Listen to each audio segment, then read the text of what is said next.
La creación del ser humano tiene una dedicación especial en el capítulo 1 de Génesis.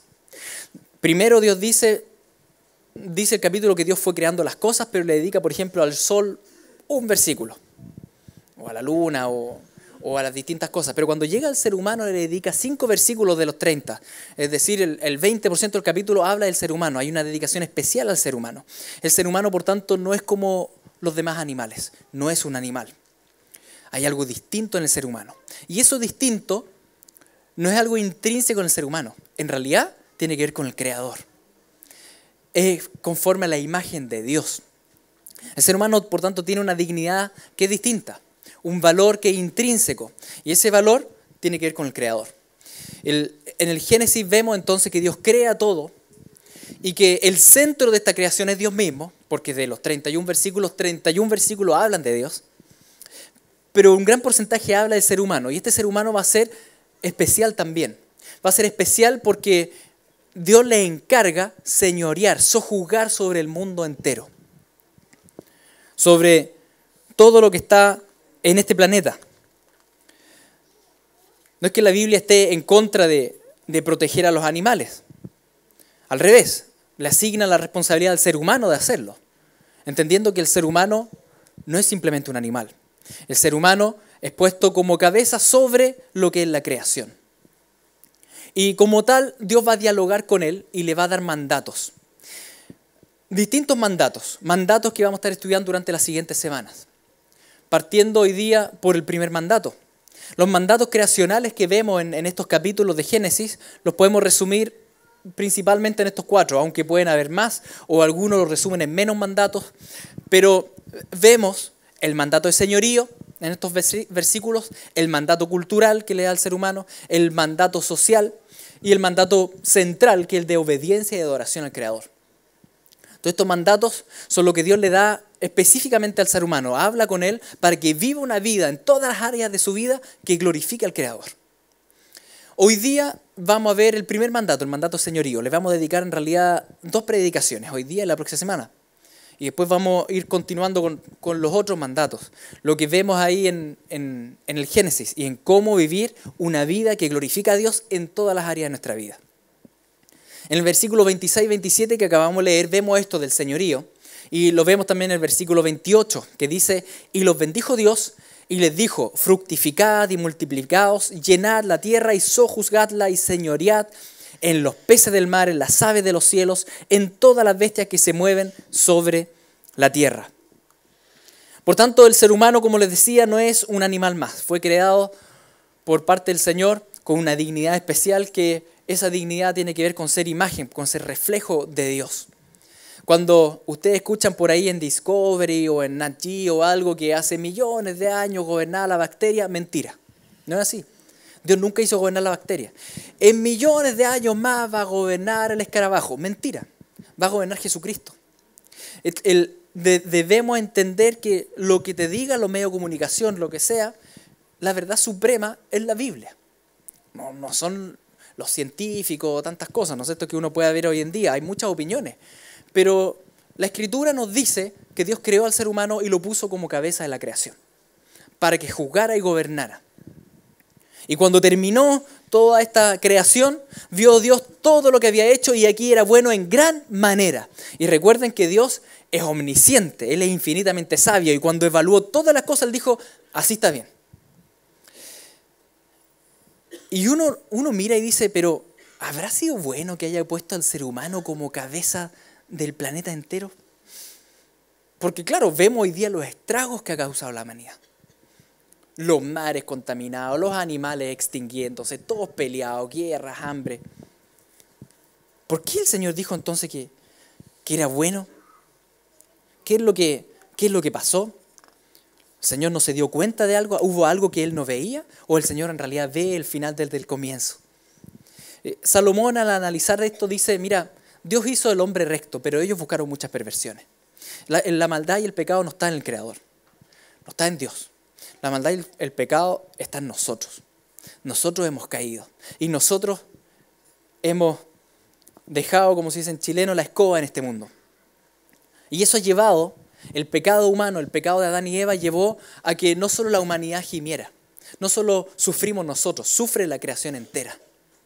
Como dice en Romanos 8, toda la creación gime a una y a una está con dolores de parto hasta ahora.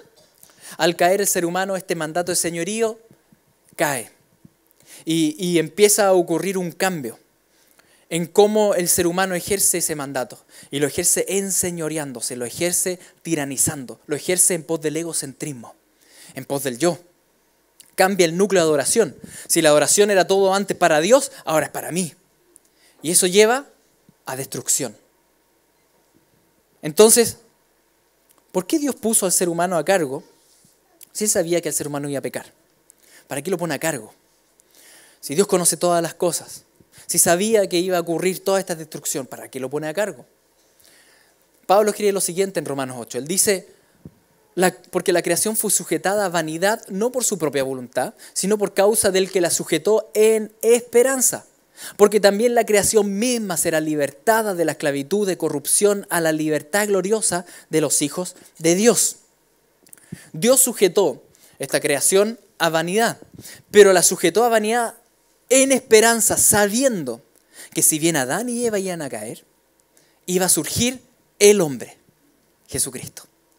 El hombre que restauraría todas las cosas en sí mismo. Recuerden que el Cordero fue apartado desde antes de la fundación del mundo, dice la Escritura. Por tanto, Dios ya sabía todo esto. Cuando Él crea a la humanidad y Él establece a la humanidad como señores sobre el mundo, Él sabía que la humanidad iba a caer. Pero también sabía que se encarnaría su Hijo y que el Hijo triunfaría sobre todo. Y que el Hijo llevaría el señorío al máximo esplendor para la gloria de Dios. Por tanto, Él sujetó a la creación a esta vanidad, pero en esperanza. Y esa esperanza es Jesucristo. Jesucristo que restaurará todo. Y no solo todas las cosas, Él restaura también y aparta un pueblo para Dios. Ese pueblo somos tú y yo. Un pueblo que Él rescata de medio de las naciones y empieza a quitar de nosotros el egocentrismo, el orgullo, el egoísmo. Un pueblo que ya no vive para sí mismo, sino que ahora va a vivir para la gloria de Dios. Y eso traerá restauración al mundo entero. Esa obra de redención ya partió en la cruz, pero será completada cuando Él venga. Ya estamos en esta obra de redención. Será plenamente completada. Y cuando Él venga, Él restaurará todas las cosas. Por tanto, el anhelo ardiente de la creación es aguardar la manifestación de los hijos de Dios. Cuando Jesucristo venga, Él ya erradicará todo pecado realmente de nosotros, nos dará cuerpos glorificados. Y la creación gime y anhela eso. Dice, ¿cuándo va a venir Jesús para que cambien estos pailones? ¿No es cierto? Él está redimiendo un cuerpo. Está redimiendo al pueblo de Dios. Él ya nos salvó, ya nos justificó, pero completará la obra en su venida. Y la creación entera aguarda esto. Entonces Dios sujetó a la creación a esta vanidad del ser humano, pero en esperanza de la redención final y la redención completa. Entonces esa es la historia que vemos a lo largo de la Escritura. Una creación perfecta, una caída, pero una caída que después continuó por la redención final, la redención en Jesucristo, porque Dios tenía un plan misterioso, oculto y en su corazón. Un misterio. Pablo menciona eso como un misterio que antes nadie conocía, pero que ahora en la encarnación de Cristo salió a luz. Ese misterio era este plan de que Jesucristo iba a ser el Señor de todo. Él escribe en Efesios diciendo, dándonos a conocer el misterio de su voluntad según su beneplácito, el cual se había propuesto en sí mismo reunir todas las cosas en Cristo, en la dispensación del cumplimiento de los tiempos, así las que están en los cielos como las que están en la tierra. Por tanto, la humanidad y la historia de la humanidad no está a la merced del azar, yendo a cualquier lado. No. El Señor está direccionando todo hacia un lado, que es su gloria. Es reunir todas las cosas en Cristo. Así que Él crea todo, lo crea perfecto. El ser humano cae, empieza a destruir todo. Pero es imposible que no se vaya a cumplir lo que el Señor quiso, que es reunir todas las cosas y restaurar todo en Jesucristo.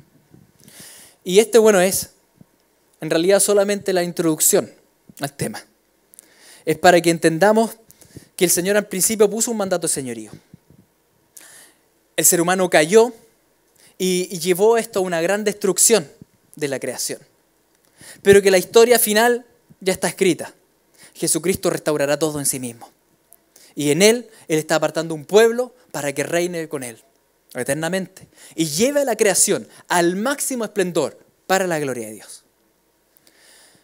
Ahora bien, ¿por qué digo que esto es solo la introducción?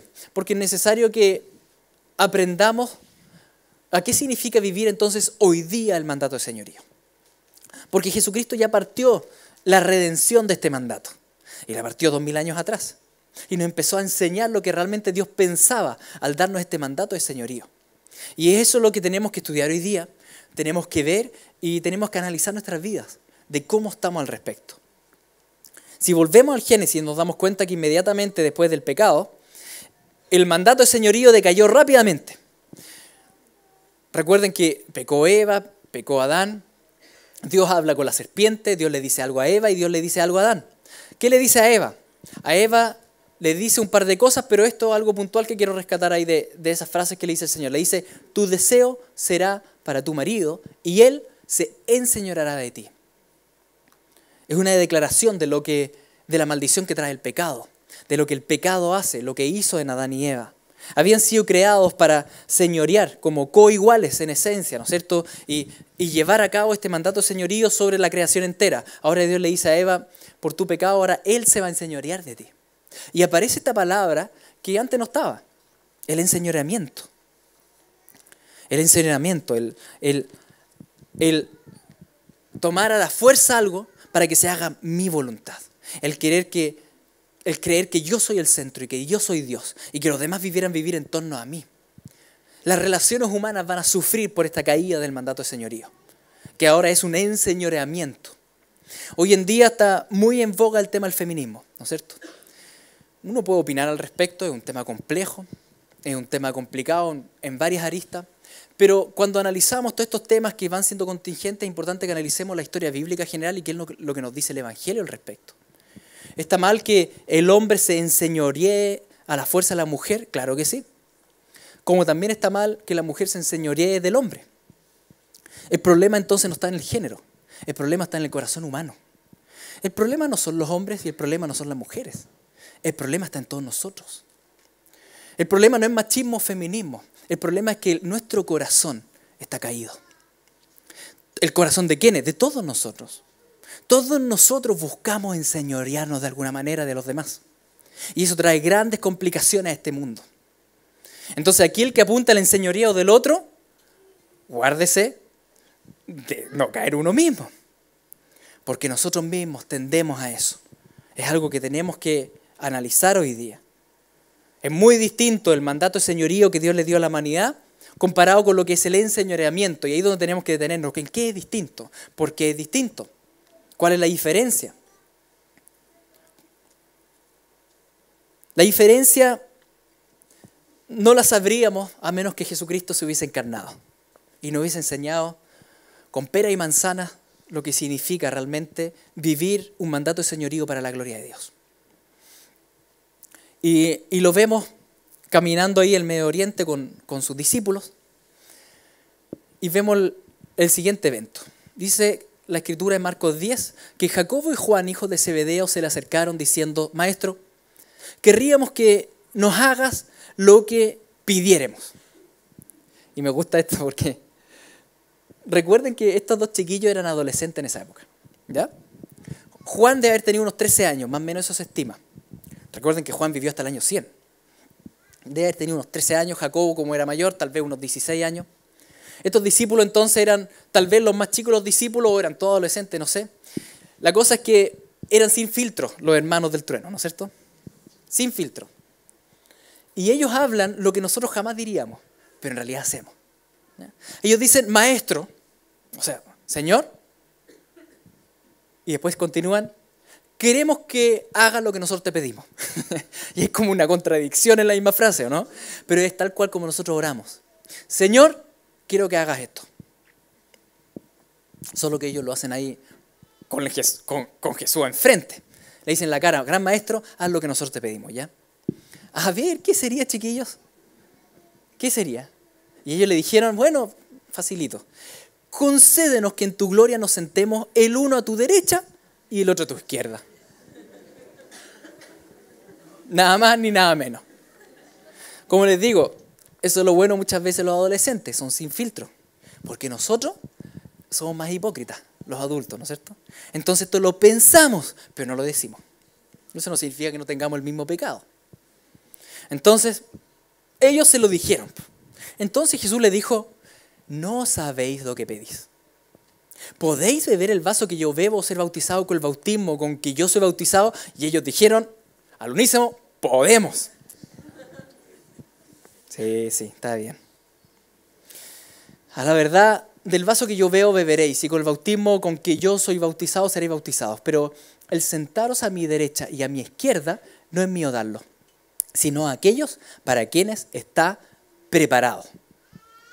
Fuerte lo que también contesta Jesús. Él dice, miren, en el pedir no hay engaño, está bien, pide lo que quieras, pero se hace la voluntad de Dios. Y Dios ya tiene esto diseñado desde antes de la fundación del mundo. Él ya tiene preparado esos puestos. Y eso, si quieres orarlo, óralo, pero el Señor ya tiene preparado esto. El Señor ya tiene un camino diseñado para esto. Ahora bien, ¿qué es lo que surge de esta conversación? Él dice, cuando lo oyeron los 10, comenzaron a enojarse contra Jacobo y contra Juan. Los favoritos estos, miren los perlas. La pregunta es, y se la hago a ustedes, ¿por qué se enojaron? ¿Por qué creen ustedes que se enojaron? ¿Por qué te enojarías tú y por qué me enojaría yo?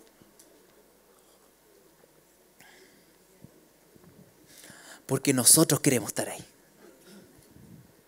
Por tanto, no era un pecado de ellos dos, era un pecado de todos.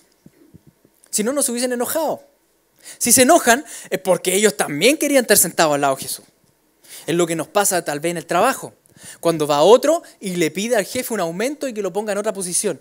Y uno dice, y empieza el cuchicheo, oye, ¿qué se cree? ¿Qué onda? El favorito, no sé qué, miren. ¿Y por qué? ¿Por qué nos enojamos? Porque tenemos un gran problema como seres humanos. El gran problema es que somos nuestro propio centro.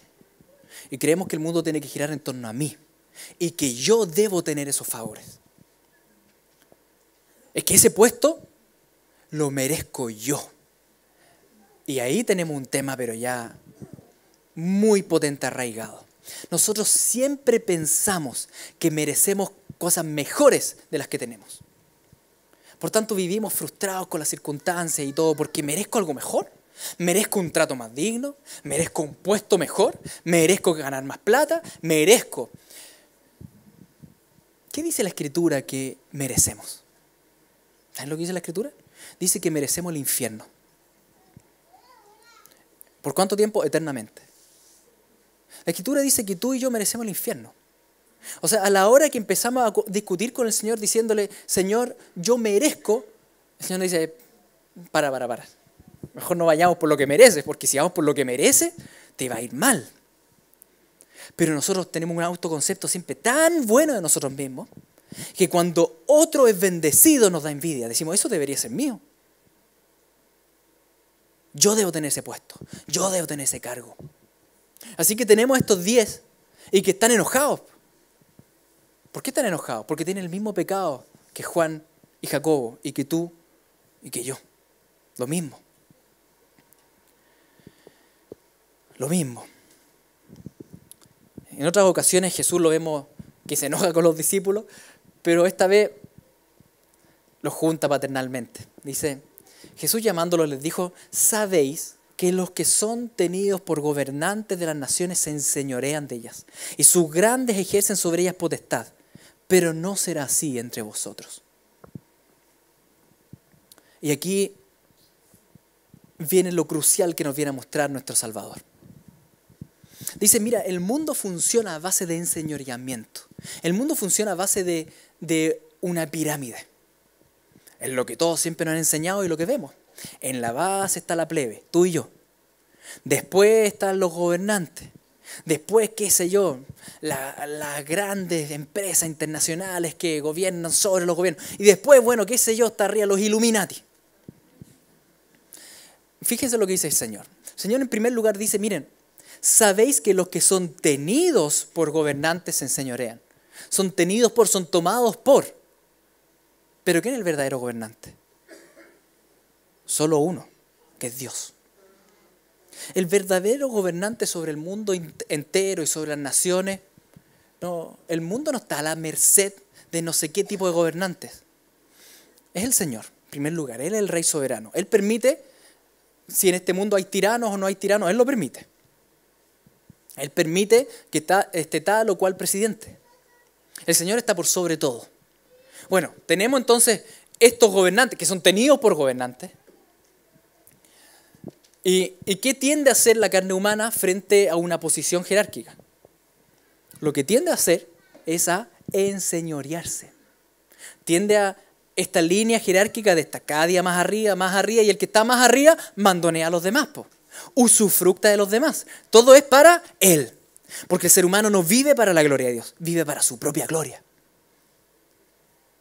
Pero Él dice, así no va a ser entre ustedes. Él vino a redimir a su cuerpo. Él vino a redimir a su pueblo. Él así no va a ser en medio de su pueblo. No va a ser así. Sabéis que los que son tenidos por gobernantes las naciones se enseñorean de ellas y sus grandes ejercen sobre ellas potestad.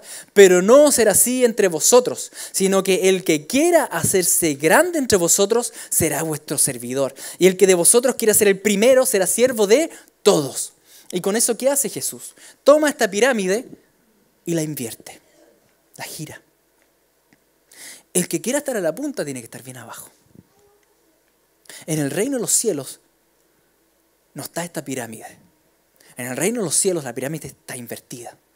El que quiera realmente estar, ahí dice, el que quiera ser, ¿qué palabra le pone?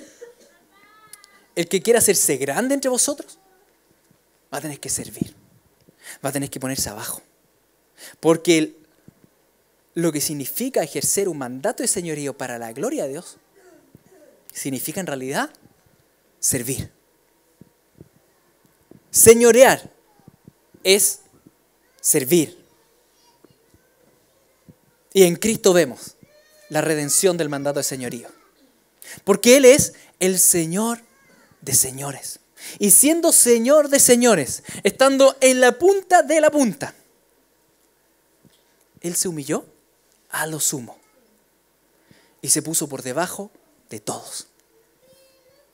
Por tanto, el que quiera ser grande tiene que estar bien abajo. El mandato de señorío para la gloria de Dios se vive sirviendo.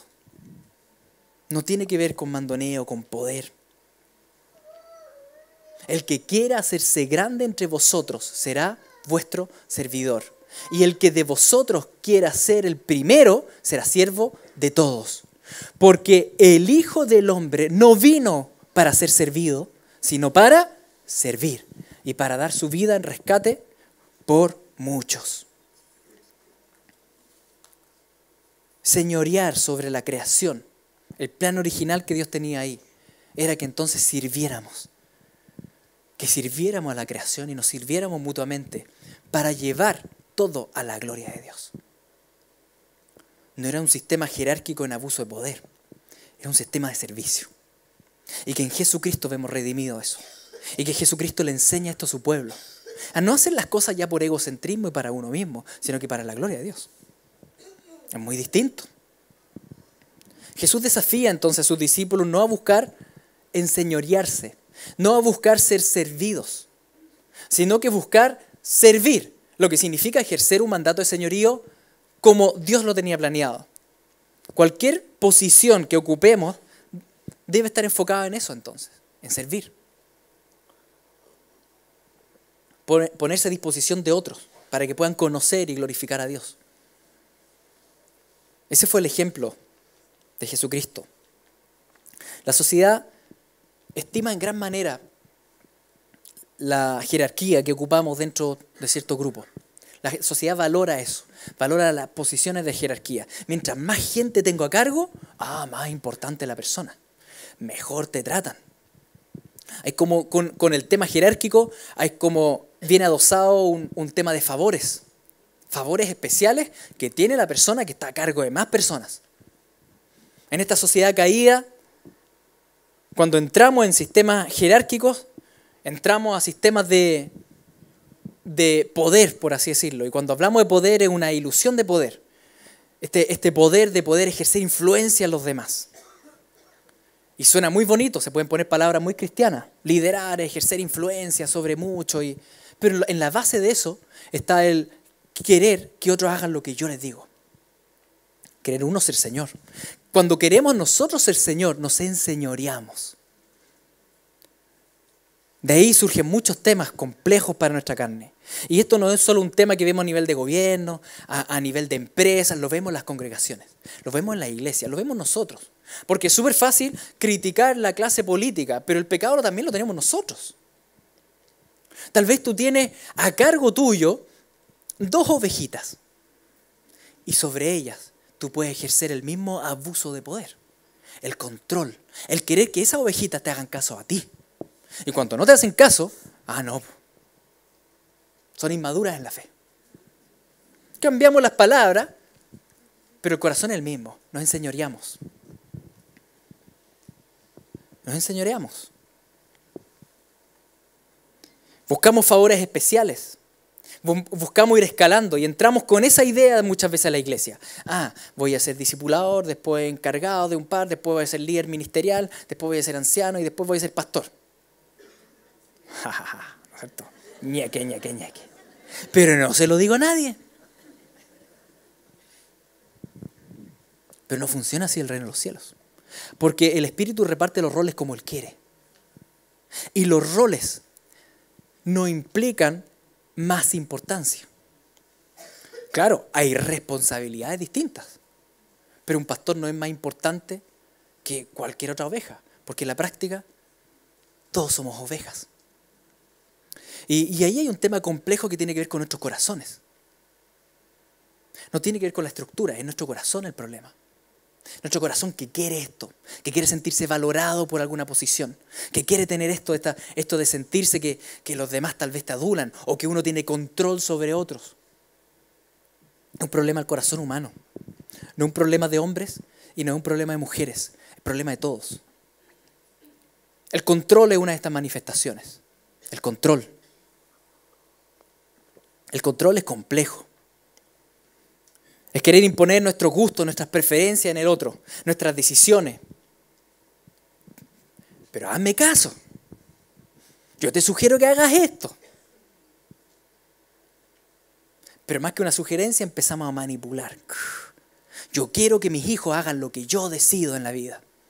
Claro, cuando son chiquititos, te siguen nomás, pero después tienen que empezar a tomar autonomía en algún momento. Y lo mismo llevamos a las congregaciones. Lo mismo empezamos a llevar a estructuras, ya sea simples o complejas. La complejidad está en nuestro corazón, en realidad. Entonces, puedo tener un discipulado y puede parecer algo muy espiritual y enseño la Biblia, pero ejerzo control sobre esas ovejas. Entonces, todo lo que van haciendo me lo tienen que contar. Y tienen que ir tomando las decisiones en sus vidas de acuerdo a lo que yo les digo. Control. Quiero imponer mis propias estrategias. Y cuando no se hace lo que yo quiero, me enojo, me frustro. Esto también lo podemos vivir en la casa. Es cuando tal vez la dueña de casa quiere que se haga todo como ella dice. O cuando el dueño de casa dice, no, en esta familia mando yo. Enseñoreamiento. Porque no es ese el modelo de Cristo. El modelo de Cristo es que, queridos chiquillos, ¿quién es el Señor? Yo soy el Señor, sí, pero yo no vine a que me sirvan. Yo vine a servir. Ese es el modelo del señorío de Cristo. Señorear sirviendo. Es muy distinto. Es muy distinto a lo que conocemos. Entonces tenemos que replantear nuestra vida, entendiendo que glorifica a Dios todo aquel que sirve al prójimo. Pedro es un buen ejemplo de esto. Pedro era apóstol. Era parte de los 12 apóstoles. Pedro era aquel que podría haber dicho, háganme caso porque yo soy apóstol. Yo estuve con Jesús. Hoy en día donde hay gran rimbombancia de nombres, ¿no es cierto? Apóstoles, superapóstoles, apóstol de apóstoles. Y en realidad lo que eso es búsqueda de enseñoramiento, de poder. Es parte de la consecuencia de la caída. Eso es maldad. Cuando vemos al apóstol Pedro, él escribe esto, él dice: exhorto pues a los ancianos entre vosotros, yo anciano también con ellos y testigo de los padecimientos del Mesías, que también soy participante de la gloria que va a ser revelada. Fíjese cómo se presenta. Dice, le escribo a los ancianos de las congregaciones, yo también soy anciano. No dice, oye, yo soy apóstol, háganme caso. Él dice, yo también soy anciano. Y en más dice, yo también he sido testigo de Cristo y soy participante también. Él dice, entonces yo soy igual a ustedes. Yo también participo igual que ustedes en esto. Y yo también soy anciano. Desde esa base él parte hablando. Eso ya es distinto, ¿no es cierto?, a lo que conocemos muchas veces en medio de las congregaciones. Apacentad la grey de Dios que está entre vosotros, no por fuerza, sino voluntariamente según Dios, no con avaricia de ganancia material, sino de buena voluntad, no enseñoreándoos de la gran heredad, sino siendo ejemplos de la grey. Fíjense las 3 recomendaciones que da aquí a los ancianos de las congregaciones. Dicen, ¿saben qué? Les recomiendo uno, que no lo hagan por fuerza, que no lo hagan para usufructar plata, y que no se enseñoreen. Estos son los grandes dramas que tenemos hoy día en medio de las congregaciones. Estos son los grandes dramas. Ahora, podemos quedar acá y pelar congregaciones o podemos mirarnos a nosotros mismos y ver cómo estos dramas también son mi drama. Porque esto te pasa a ti y me pasa a mí. Lo que pasa es que nos pasa a una escala menor, con menos personas, pero es lo mismo. Cuando empiezo a administrar a otros y espero a cambio que me traigan un cujencito. ¿Me entienden o no? Es a otra escala. Pero espero usufructar de alguna forma de lo que el otro me puede dar. No, no es así el servicio en el Señor. Uno sirve por servir. ¿Podemos indicar el dedo a los demás o podemos verlo en nuestra propia vida? Podemos decir, ¡ay, cómo se enseñorean! Pero ¿cómo estás tú con el enseñoramiento? Con el control. Con intentar que se haga lo que tú quieres. ¿Qué pasa cuando no hacen lo que tú quieres? ¿Qué pasa cuando tu esposo o tus hijos no hacen lo que tú quieres? O tu esposa o tus discípulos. Cuando no hacen lo que tú quieres, ¿qué pasa contigo? ¿Qué pasa cuando el mundo no hace lo que tú quieres? ¿Vive en constante frustración? Entonces hay un problema de enseñoramiento. De buscar ser Dios, el centro, y que gire en torno a mí. Queridos, nosotros somos solo ovejas. Nunca vamos a dejar de ser ovejas. No importa si tienes a cargo una persona, o 100 personas, o 1000 personas, o 10.000 personas. Hay un solo pastor. Y ese pastor es Jesucristo. Por tanto, lo que hacemos, y nuestra labor como siervos de Él, es tomar estas ovejas y llevarlas a los pies del buen pastor. Porque hay uno solo que es buen pastor. Los demás somos malos pastores. Porque hay uno solo que es buen pastor. Esa es tu labor. Esa es mi labor. No importando cuántas ovejas el Señor nos ha puesto a cargo. Si tú dices que yo no tengo a nadie a cargo, bueno, tal vez tu vecino. Tal vez tu compañero de trabajo. Tal vez un familiar.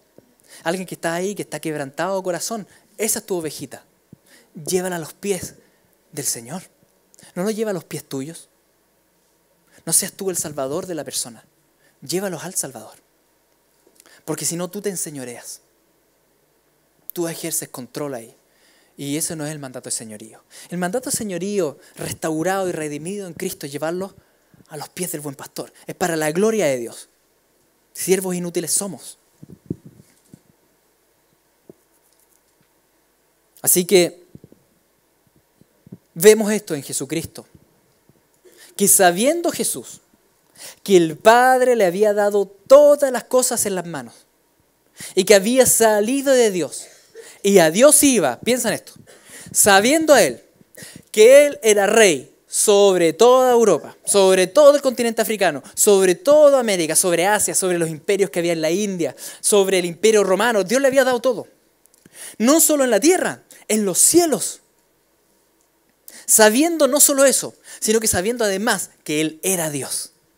Y que Él es Dios. Y que Él venía de Dios y iba a Dios. Sabiendo todo eso. ¿Qué hubiésemos dicho nosotros?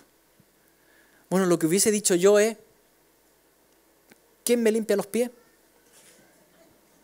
¿Sí o no? Porque esa es nuestra carne. ¿Quién me sirve? ¿Quién me sirve? Porque yo soy el rey. Pero lo que hizo Jesucristo es esto. Sabiendo Jesús que el Padre le había dado todas las cosas en las manos y que había salido a Dios y a Dios iba, se levantó de la cena, se quitó su manto, tomando una toalla, se la ciñó. Y luego puso agua en un lebrillo y comenzó a lavar los pies de los discípulos y a enjugarlos con la toalla con que estaba ceñido. ¿Quieres vivir una vida que glorifica a Dios? Entonces vas a tener que ceñirte la toalla.